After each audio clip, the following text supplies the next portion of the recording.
नमस्कार, मी संदीप चव्हाण आणि आपण पाहताय PCMC न्यूज। अखेर जनतेचा आवाज राज्य निवडणूक आयोगाच्या कानापर्यंत जाऊन पोहोचलाच। शेवटी 29 महानगरपालिकांच्या निवडणुकांच्या मतदार यादीत झालेला घोळ मिटवण्यासाठी आता राज्य निवडणूक आयोगाने या संदर्भात सुधारित कार्यक्रम या ठिकाणी जाहीर केलाय।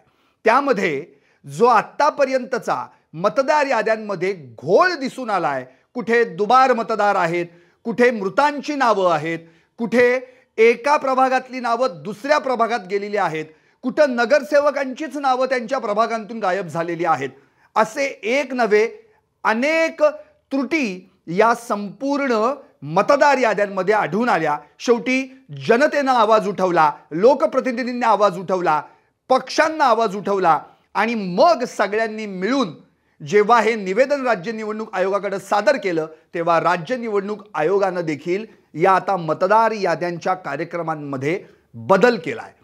आपल्याला आठवत असेल की मतदार याद्या कधी जाहीर होणार यावरनं सुद्धा 3 तारखा पडल्या। 6 नोव्हेंबरला जाहीर होणार प्रारूप मतदार यादी, 6 नोव्हेंबरला झाली नाही। 14 नोव्हेंबरला जाहीर होणार प्रारूप मतदार यादी, 14 नोव्हेंबरला जाहीर झाली नाही। 20 नोव्हेंबरला जाहीर झाली आणि पुढचे 6 दिवस फक्त मतदार याद्यांमधला घोळात घोळच सगळीकडे दिसून आला।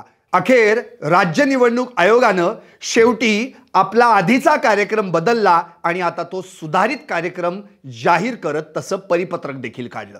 यामध्ये स्पष्टपणे म्हटलेलं आहे की प्रारूप मतदार यादीवर हरकती व सूचना दाखल करण्याचा जो अंतिम दिनांक होता किंवा जी शेवटची तारीख होती ती 27 नोव्हेंबर होती। आता तिच्यात बदल करून ती 3 डिसेंबर 2025 अशी करण्यात आली आहे।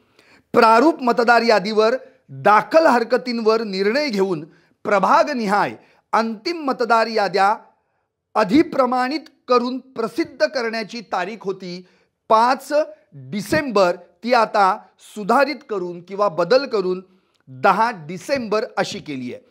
मतदान केंद्राच्या ठिकाणाची यादी प्रसिद्ध करण्याची तारीख 8 डिसेंबर ठेवण्यात आली होती, तिच्यात बदल करून आता ती 15 डिसेंबर अशी करण्यात आली आहे। आणि मतदान केंद्रनिहाय मतदार यादी प्रसिद्ध करण्याची तारीख ही 12 डिसेंबर होती, ती आता 22 डिसेंबर करण्यात आली आहे। मुळातच जो आधी प्रारूप मतदार यादी जाहीर झाल्यानंतरचा कार्यक्रम होता तो 27 नोव्हेंबर ते 12 डिसेंबर असा होता। आता त्यात बदल करून तो 3 डिसेंबर ते 22 डिसेंबर असा केलाय।